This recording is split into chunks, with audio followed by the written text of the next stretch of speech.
ಸ್ನೇಹಿತರೆ, ಏನೇ ಹೇಳ್ರಿ, ಈ ಸ್ಕ್ರೀನ್ ಟಚ್ ಮೊಬೈಲ್ ಬರೋಕಿನ ಮುಂಚೆಕಿನ ಲೈಫ್ ಇತ್ತು ನೋಡ್ರಿ. ಭಾಳ ಅಂದ್ರೆ ಭಾಳ ಖುಷಿ ಕೊಡ್ತಿತ್ತು ನೋಡ್ರಿ ಫ್ರೆಂಡ್ಸ. ಎಲ್ಲರೂ ಕೂತ್ಕೊಂಡು ಒಂದು ಟಿ ವಿ ಹತ್ರ ಸೀರಿಯಲ್ ನೋಡೋದಾಗಿರ್ಬೋದಾ, ಪಿಕ್ಚರ್ ನೋಡೋದಾಗಿರ್ಬೋದಾ, ಇಲ್ಲ ನ್ಯೂಸ್ ನೋಡೋದಾಗಿರ್ಬೋದಾ, ಎಲ್ಲರೂ ಕುಂತ್ಕೊಂಡು ಒಂಥರ ಖುಷಿ ಅಂತ ಅನಿಸ್ತಿತ್ತು. ಬಟ್ ಇವಾಗ ಮೊಬೈಲ್ ಬಂದ್ಮ್ಯಾಗ ಟಿ ವಿ ಕಡೆನೂ ಜಾಸ್ತಿ ಲಕ್ಷ್ಯ ಆಗಂಗಿಲ್ಲ.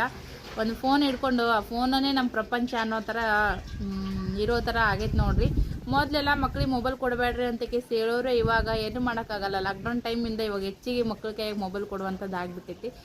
ಒಂದು ಹೋಮ್ವರ್ಕ್ ಮೊದಲು ನಾವು ಪುಸ್ತಕದಾಗ ಮೊದಲು ಮೇಡಮರು ಟೀಚರ್ ಬೋರ್ಡ್ ಮ್ಯಾಗ ಬರಿತಿದ್ರಿ, ಮನೆ ಹೋಮ್ವರ್ಕ್ ಅಂತ ಹೇಳಿ ಒಬ್ಬೊಬ್ಬರಿಗೆ ಬರೆದು ಕೊಡೋದು ಆಗಲ್ಲ ಪುಸ್ತಕದಾಗ ಅಂತೇಳಿ. ಅವ್ರು ಬೋರ್ಡ್ ಮೇಲೆ ಬರೆದಿದ್ದನ್ನು ನಾವು ಹೋಮ್ವರ್ಕ್ ಬುಕ್ದೊಳಗೆ ಬರ್ಕೊಂಬಂದು ಮನ್ಯಾಗ ಹೋಮ್ವರ್ಕ್ ಮಾಡ್ತಿದ್ವಿ. ಈಗ ಎಲ್ಲ ವಾಟ್ಸಪ್ದಾಗನೇ ಶೇರ್ ಮಾಡ್ತಾರೆ ರೀ. ಹಂಗಾಗಿ ಏನೇ ಆಗಲಿ ಆವಾಗಿನ ಲೈಫು ಭಾಳ ಚಂದ ಇತ್ತು ನೋಡ್ರಿಪ್ಪ ಖರೇನೆ.